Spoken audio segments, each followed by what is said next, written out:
विनोद बिहारी महतो कभी ST inclusion के लिए लड़ाई नहीं लड़े थे। उसके बाद बवाल मचा है।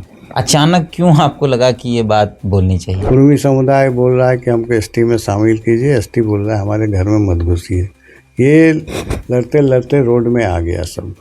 अब रोड में आ गया तो अगर यही चलता रहा तो फिर क्या होगा?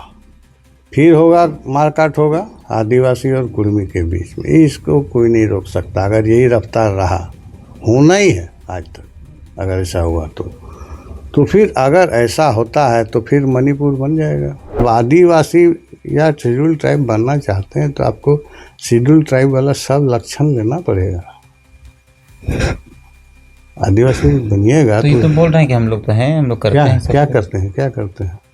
कर्म अखरा है, कर्म ठीक है। और क्या करते हैं? नगाचारी। और क्या करते हैं? अपना कस्टम है। और क्या करते हैं? तो और क्या करना चाहिए? सांप खाते हैं, ढमना सांप खाते हैं? हमको जवाब दीजिए। विनोद बाबू को गुरुजी भी पिता मानते थे, पिता तुल्य कहते भी थे। एक कॉन्सेप्ट उस समय महतो मांझी भाई विनोद बाबू के पास शिबू सोरेन कैसे पहुंचे? कैसे इन दोनों के बीच इतना गहरा संबंध बना कि बाप बेटे तक को? 1913 में जब इनको कुर्मी को एबॉरिजिनल किया गया, मूलवासी, तो फिर 13 से 23 तक मानभूम में कुर्मियों ने आंदोलन चलाया कि हमको नहीं रहना है इस कैटेगरी में। अच्छा हाँ? ये बोलते हैं कि निकाल दिया गया साजिश के तहत। अब बोलने वाला बोलिए। हमारे साथ स्क्रीन पर मेरे साथ जिस शख्स को देख रहे हैं वो शख्स परिचय के मोहताज नहीं है। झारखंड के पितामह कहे जाने वाले, झारखंड के जननायक कहने जाने वाले और झारखंड निर्माता कहे जाने वाले विनोद बिहारी महतो के पुत्र चंद्रशेखर महतो। मुझे लगता है कि मेरे जीवन का पहला इंटरव्यू, मुझे लगता नहीं, मतलब हम कंफर्म है कि मेरे जीवन का पहला इंटरव्यू दादा के साथ और पहली मुलाकात भी। दादा का दूसरा इंटरव्यू है ये। पहली बार, मतलब दादा वकील हैं पेशे से, अधिवक्ता, अपना काम करते हैं, लेकिन कुछ घटनाएं घटी जिस पर इन्होंने अपना एक पक्ष रखा है। फिलहाल पिछले कई दिनों से झारखंड के अंदर कुर्मी एसटी इंक्लूजन वाली मांग को लेकर एक आंदोलन चल रहा है, दूसरी तरफ उनके विरोध में एक आंदोलन चल रहा है। दादा ने अपना एक पक्ष रखा है, उस पक्ष को हम लोग जानने आए हैं क्योंकि दादा विनोद बिहारी महतो के पुत्र हैं, तो इनका पक्ष जानना इसलिए भी ज़रूरी है कि परिवार में या पिताजी ने इनसे क्या बातचीत की जब वो थे आंदोलन में। आप सुबह एक आपका स्टेटमेंट अखबार में आया कि विनोद बिहारी महतो कभी एसटी इंक्लूजन के लिए लड़ाई नहीं लड़े थे। उसके बाद बवाल मचा है।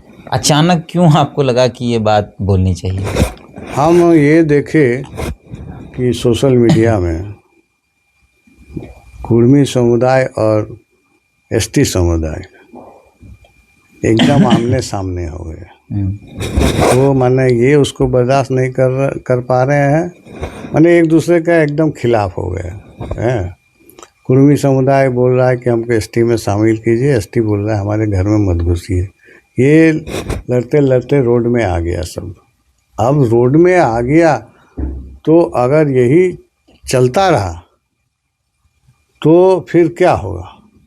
फिर होगा मारकाट होगा आदिवासी और कुर्मी के बीच में। इसको कोई नहीं रोक सकता। अगर यही रफ्तार रहा, होना ही है आज तक, अगर ऐसा हुआ तो फिर अगर ऐसा होता है तो फिर मणिपुर बन जाएगा। जैसे कुकी और मैती का जो चल रहा है, 3 साल से आग लगा हुआ है, बुझ तो नहीं रहा है। तो अगर झारखंड भी तो फिर उसी स्थिति में चला जाएगा। इसलिए हर झारखंडी को ये सोचना होगा कि नहीं, हम इसको मणिपुर बनने नहीं देना है। तो उसके लिए भाई मिलके ही रहना होगा। नहीं तो आज ये जो बीच में जो ये सब हो रहा है, इसके पीछे बहुत चालाक तत्व लगा हुआ है। और आने वाला समय में आपको पता लग जाएगा कि कौन लोग हैं। आपको 6 महीना साल भर जाने दीजिए, पता लगते जाएगा कि इसके पीछे कौन है मास्टर माइंड। और हम तो देख रहे हैं, लेकिन हम अभी खुलासा नहीं करेंगे। समय आएगा तो हम बता देंगे। विनोद बिहारी महतो के आप पुत्र हैं और आपने ये बात कही कि विनोद बाबू ने कभी एसटी इंक्लूजन की लड़ाई नहीं लड़ी है। आप परिवार में बीच में होंगे, क्या बातचीत होती थी कभी कभी नहीं उन्होंने किया, कभी इस तरह की बात नहीं की। घर में भी नहीं हुआ कि हमको एसटी में शामिल किया जाए। हमने तो देखिए विनोद बाबू के साथ बहुत समय गुजारा है, ऐसा नहीं है कि पिताजी हैं तो हाँ नहीं उनका पॉलिटिकल फील्ड में भी जाते थे। अच्छा। कहीं मीटिंग वीटिंग होती थी तो मान लीजिए ड्राइवर नहीं है तो हमको चलाना पड़ता था, तो हम तो भाषण उसन देखते थे, सुनते थे।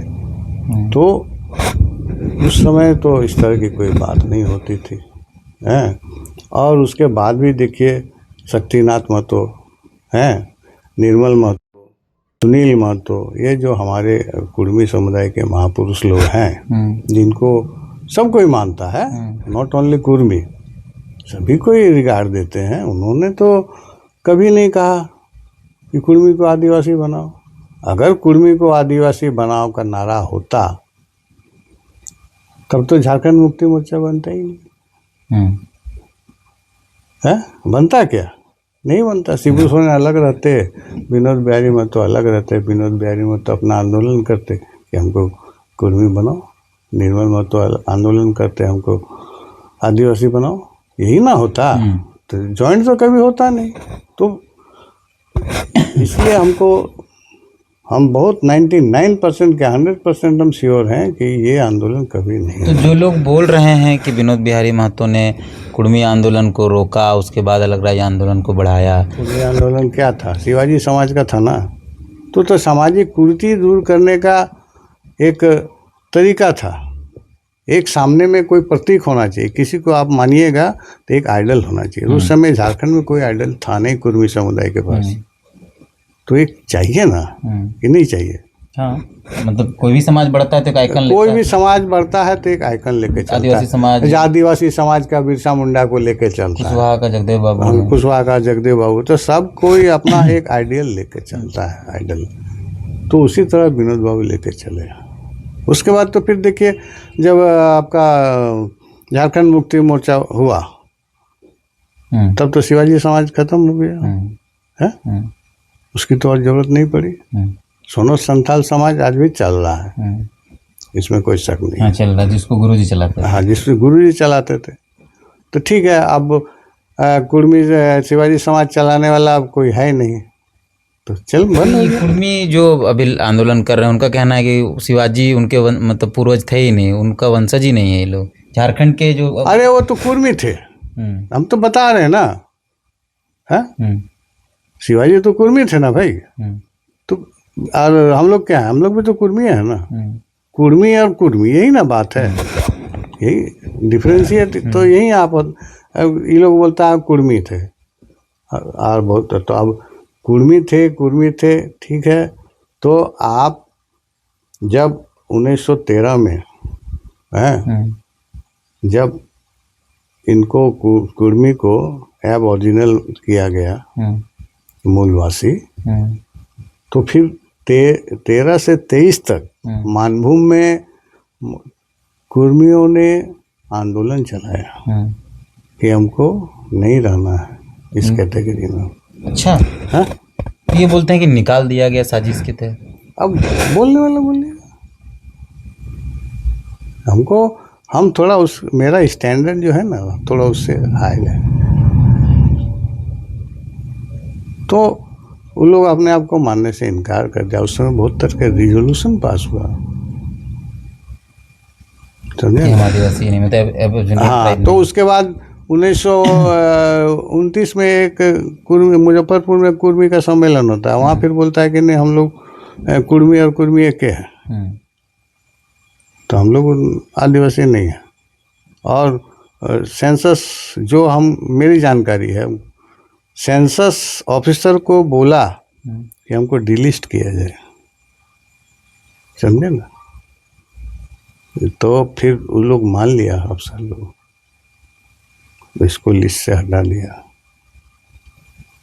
यही कहानी है। उसके बाद देखिए 1941, 1951, 1961, 1961 के बाद 71, 71 के बाद 81, 81 के बाद 91, 91 के बाद 1, 2011 का तो अभी निकला नहीं है।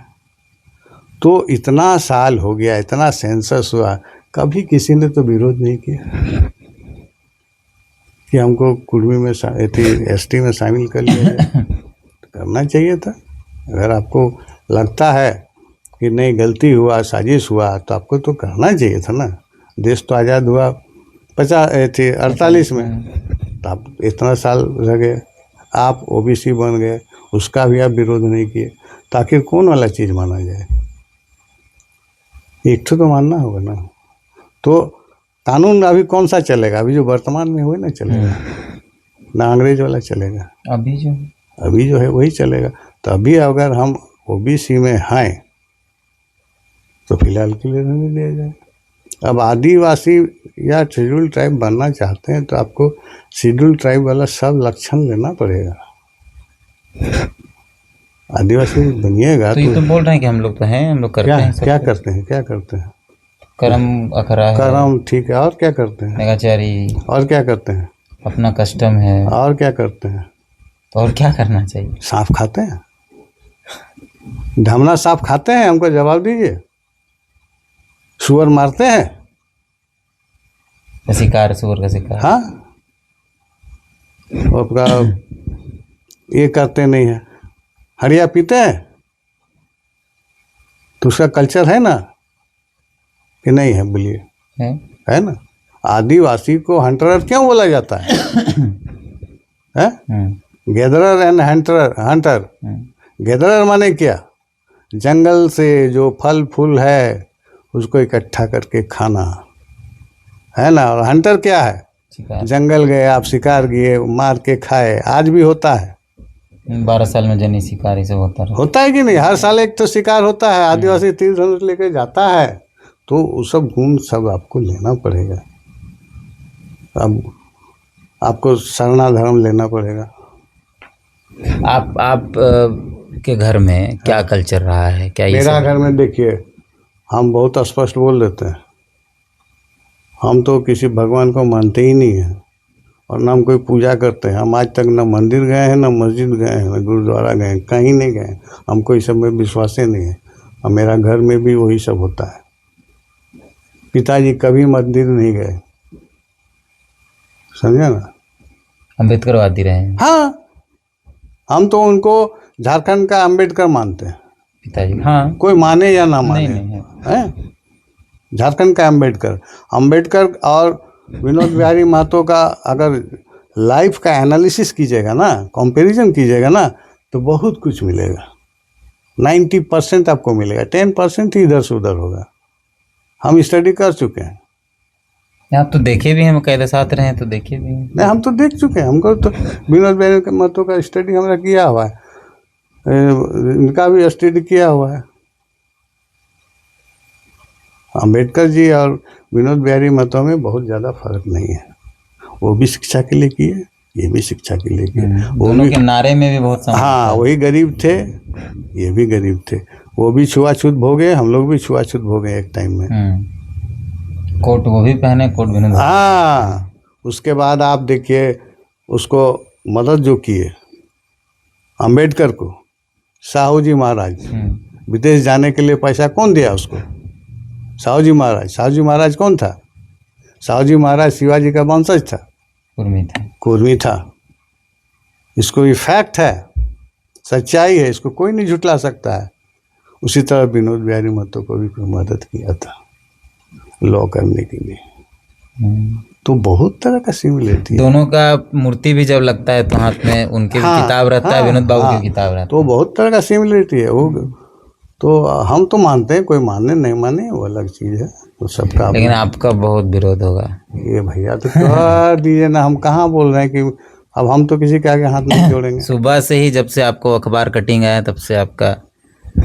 अब सबका अपना अपना विचार है, इसमें तो हम रोक नहीं सकते। आप कीजिए, क्या दिक्कत है? जैसा मन चाहता है जुलूस निकाल दीजिए, जो करना है कर दीजिए। अब हम तो जो बयान दिए हम तो वापस लेंगे नहीं। पुतला दहन हो जाएगा। है, पुतला दहन हो जाएगा। हाँ, चाहे जो हो जाए, एक बार हम बोल दिए तो बोल दिए। अच्छा, कल आपका बयान आया, ठीक। आज आप कोर्ट गए, हाँ, कोर्ट में क्या प्रतिक्रिया रहा लोग? देखिए कोर्ट में बहुत लोगों ने अप्रिशिएट किया, हम झूठ नहीं बोल रहे हैं। इवन मेरा कास्ट तो छोड़ दीजिए, वो लोग थोड़ा अभी कुर्मी माइंडेड दूसरा टाइप का अभी चल रहा है, ठीक है, उसमें कोई बात नहीं है। लेकिन लाला हजारीबाग का लाला बोलता है, भैया क्या बोले, आपका बयान देख कर आज हमारा दिल खुश हो गया। ऐसे ही होना चाहिए, आपस में लड़के बर्बाद होगा सब। इतना अच्छा बोलिए, अभी मार काट होगा तो इतना जो झारखंड का शहीद सब गया, इतना महापुरुष लोग गया, इतना आदमी मरा, जेल गया है, सब बेकार। तो उन लोग का आंदोलन तो बेकार हो गया है। तो हम कौन रास्ता में जा रहे हैं? हम तो गलत रास्ता में जा रहे हैं मेरे हिसाब से। अब कोई सोच रहा है हम अच्छा रास्ता में जा रहे हैं तो भेजिए आपको। विनोद बाबू को गुरुजी भी पिता मानते थे, पिता तुल्य कहते भी थे। एक कॉन्सेप्ट उस समय महात्मा मांझी भाई भाई। विनोद बाबू के पास शिबू सोरेन कैसे पहुंचे, कैसे इन दोनों के बीच इतना गहरा संबंध बना कि बाप बेटे तक को? हाँ, हमको जहाँ तक जानकारी देखा, उस समय तो हम बहुत छोटे थे, उतना हमको मालूम नहीं है, लेकिन उनको शायद गोला से लाया गया था। वो देखिए गोला तरफ आंदोलन करते थे। जब उनके पिताजी का मर्डर हो गया, महाजन लोग किया, तो उनमें एक विद्रोही भावना आया, ये आया, उसके बाद अपना काम करने लगे। तो अब कैसे संजोग हुआ, विनोद बिहारी महतो के नॉलेज में कैसे गया कि वहाँ कोई एक लड़ाकू आदिवासी नौजवान है, उसके बाद कैसे लाए नहीं लाए, क्या हुआ, ये तो उतना हम डिटेल से नहीं जानते। महात्मा मांझी भाई भाई का क्या कॉन्सेप्ट? तो महात्मा मांझी मिलके ही ना झारखंड राज्य तो हुआ ना, कौन किया? अभी तो अपने में लड़ रहा है महात्मा मांझी। अच्छा, अपने में लड़ रहा है तो अब हम क्या समझाएंगे? अगर आप अपना नेतागिरी चमकाने के लिए कर रहे हैं तो हमको एक तो चीज़ बताइए, एक जाति को लेकर के पूरे भारत में आज तक कोई एमएलए एमपी बना है? कहीं का भी हमको उदाहरण दे दीजिए पूरे भारत में। हम यहाँ खाली झारखंड की बात नहीं बोल रहे। लेकिन बनने के बाद फिर करता है? नहीं, बनने के बाद आप करते हैं वो अलग चीज़ है, लेकिन वोट लेने के समय तो आप समावेशी राजनीति करते हैं ना, सब जात को लेके चलते हैं, यही ना है। अगर समावेशी राजनीति नहीं होगा तो आप एमएलए एमपी बनना तो छोड़ दीजिए। अगर यही दुर्गति रहा कुर्मी और आदिवासी का, तो आप एमएलए एमपी बनना छोड़ दीजिएगा, मुखिया तक नहीं बन पाइएगा, हम गारंटी देते हैं। मुखिया कैसे बनिएगा महाराज? एक जात से बनिएगा तो फिर क्या रिएक्शन मिल तो राजनीति कीजिएगा तो आपको सबको लेकर चलना होगा, नहीं करना है तो करते रहिए। फिर क्या रिएक्शन है आपके बाद? चलिए, एक तो कोर्ट में फोन फान कुछ, कोई फोन फान तो उतना नहीं आया, कुछ आदमी नाराज भी है, कुछ खुश भी है। अब हम क्या बोले, देखिए कोई भी चीज़ का तो दो पहलू होता है, एक पक्ष एक विपक्ष होगा ही। ऐसा कोई आदमी नहीं है जिसको हमेशा 100% समर्थन मिला हो, कोई नहीं। इतना खुला होकर बोल देते हैं? अरे हमको जो अच्छा लगता है हम बोल देते हैं, हम तो किसी का चमचा ही नहीं करते हैं। चेहरा में कोई तनाव नहीं है? कौन सी का तनाव भाई, आराम से कोर्ट जाते हैं आते हैं, वहाँ क्या करेगा? चेहरा में तनाव का कौन सी का? जो हमको अच्छा लगता है वो हम बोले हैं। अब बहुतों को मालूम नहीं है, देखिए बहुतों को मालूम नहीं है कि जब हम समता पार्टी से लड़े थे 95 में, हाँ, नीतीश कुमार हमको टिकट पहुंचा दिया था यहाँ धनबाद में। I was candidate from Tundi on the ticket of Samata party. जिस समय समता पार्टी का गठन हुआ, टिकट हमारे घर पहुंचाया, हम लड़े। तो जब टुंडी में हम कैंपेन कर रहे थे तो सामने से गुरुजी आ रहे थे। अच्छा। वो गाड़ी में थे, मैं स्कूटर में था, मेरे साथ एक बॉडीगार्ड था, यादव बॉडीगार्ड, वो मेरे स्कूटर में पीछे बैठता था और हम चलाते थे और कैंपेन करते थे। गुरुजी गाड़ी में? हाँ, गुरुजी गाड़ी में। तो हमको देख लिए, तो खैर उस समय तो वो अपना चले गए, हम भी चले गए। तो गुरुजी अपने लिए कैंपेन कर किसी के लिए कर रहे हैं? अरे 21 का कैंडिडेट था कि नहीं, जेएमएम का? जेएमएम के कैंडिडेट 95 में था ना जी, कि नहीं था? तो उसके बाद देखिए इलेक्शन, तो गुरु आए वहाँ वसुंधरा होटल हीरापुर में, जो एके साय का होटल जो है, जानते हो एके साय को? नहीं, हम जानते। वो उद्योगपति हैं, हैं? अरे उन्हीं का बेटा अमितेश सहाय है, इंडस्ट्री का, जो यहाँ हेमंत सोरेन के साथ उनका अच्छा चलता है। और उनके पिताजी एके सहाय, उनका भी गुरुजी के साथ अच्छा टर्म्स था। तो उनके होटल वसुंधरा होटल में गए, उनको हम प्रणाम किए, सब कुछ किए, वहाँ बैठे हुए थे और एके साहब भी बैठे हुए थे। तो गुरुजी बोले, अरे आओ, तुम्हारा खून में राजनीति है, तुम राजनीति काहे नहीं करता है? तो उस समय मेरी स्थिति अच्छी नहीं थी, हम थोड़ा सा अवॉइड कर दिया, हमको बाल बच्चा पढ़ाना है। तो वही मेरी आखिरी मुलाकात गुरुजी से। आगे अब क्या सोचे हैं? आगे हम क्या ऐसे ही रहेंगे और क्या करेंगे? वकालत करेंगे अपना? हाँ, अगर कोई रास्ता मिलेगा तो करेंगे, या फिर अपना कुछ सोशल एक्टिविटीज करेंगे। देखिए अभी ये जो आपका झारखंड की जो समस्या है, ठीक है, ये आपका जो खतियान है, आप 1932 बोलिए या 1964 बोलिए, दो में से एक कीजिए, या तो 1932 को लागू कीजिए या 1964 को लागू कीजिए। ये अगर लागू होता है तो हर झारखंडी का 90% प्रॉब्लम सॉल्व हो जाएगा। स्थानीय नियोजन में, स्थानीय नियोजन में आप 60 और 40 का बात करते हैं, हम बोलते हैं 80 और 20 का होना चाहिए, तब जाके आपका राज्य ठीक रहेगा। आंदोलन का दौर तो आप देखे होंगे थोड़ा बहुत? देखेंगे। तो जिन सपनों के साथ गुरुजी हों, चाहे विनोद बाबू हों, चाहे आप लोग जो लोग संघर्ष कर रहे, क्या लगता है कि 25 साल में उस सपनों पर कोई काम हो पाए? काम तो उतना नहीं हुआ, लेकिन देखिए कोई भी चीज़ समय से ही होगा। देखिए विकास क्या है, ये एक निरंतर प्रक्रिया है। आज जैसे आपकी एक इच्छा पूरी हुई, आपकी दूसरी इच्छा जाग जाती है, फिर आप उसको पूरा करने में आप उसको लग जाते हैं, फिर वो पूरी होती है, फिर तीसरा एक इच्छा पैदा होता है। तो यही विकास है। हाँ, कुछ एक मिला तो फिर और चाहिए। हाँ, और चाहिए, ये चलता रहेगा, इसको कोई नहीं रोक सकता है। अच्छा, मंचों से और एक बात कही जाती है हमेशा कि विनोद बाबू कहते थे कि भाई राज्य कौन चलाएगा, अलग तो कर देंगे तो कौन चलाएगा? यहाँ झारखंडी चलाएगा? कौन चलाएगा? तो ये बात वो कहते थे कि अरे आदमी ना चलाएगा जी, झारखंडी। अब जिसका मेजोरिटी है वही ना चलाएगा, है? जिसका मेजोरिटी नहीं वो चलाएगा क्या? नहीं ना चलाएगा। तो जिसका मेजोरिटी वो चलाएगा। ऐसी कोई बातचीत विनोद बाबू कहते थे कि मंचों से आप रहे हैं ऐसा? क्या मतलब ये बात कि अलग तो करा देंगे तुरंत, कौन चलाएगा झारखंड? नहीं, ऐसा कुछ नहीं है। आंदोलन करो।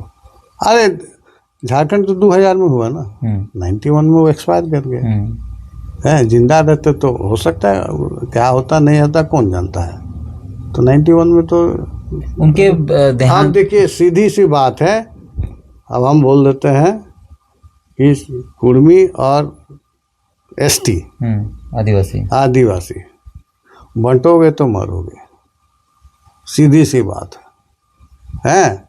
मातो मांझी भाई मत लड़ो, नहीं तो मत करो ठाई है, नहीं तो हो जाएगा छाई।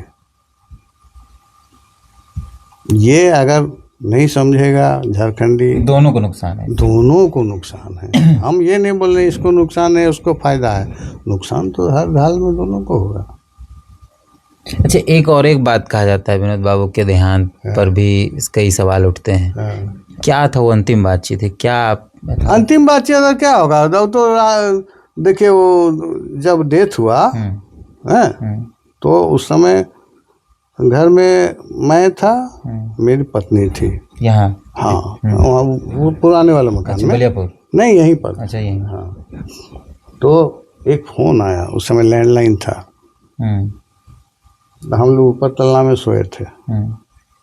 एक फ़ोन बज रहा था, गड़ गड़ गड़ गड़ बज रहा है वो वाला उठाने वाला। हम ऊपर तल्ला में हैं, नींद से उठे, फिर रिसीव किए, तब लालू यादव का फ़ोन आया।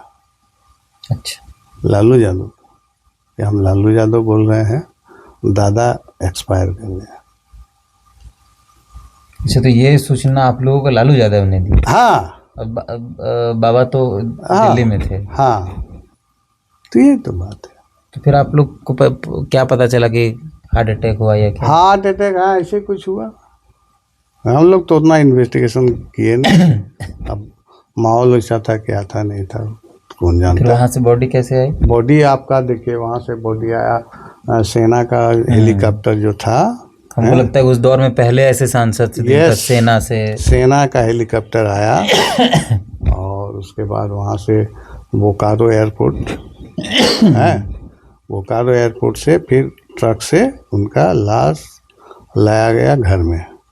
ठीक है, उसके बाद नेक्स्ट डे आपको कोर्ट परिसर में रखा गया।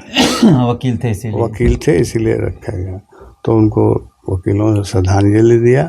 उसके बाद डेड बॉडी को ट्रक में जो थे लेकर के फिर धनसा रोड होते हुए, झरिया होते हुए, बलियापुर होते हुए वहाँ समाधि स्थल में लाया गया। वहाँ उनका तो हमको लगता है कि अभी तक सेना के हेलीकॉप्टर में किसी सांसद या विधायक का सवाल नहीं है। ये एक तो मेरी जो जानकारी, बड़ा सम्मान। अब आगे क्या है नहीं जानता है, कौन आया नहीं, उतना तो हम डिटेल नहीं रखते हैं, लेकिन इनको हम लोग को भी जब लोग बताते हैं विनोद बाबू के बारे में तो ये बात जरूर बताते हैं कि वो एकमात्र सांसद अभी तक भारत के जिनका शव सेना के हेलीकॉप्टर सेना के हेलीकॉप्टर से आया। उस समय नरसिम्हा राव जी थे।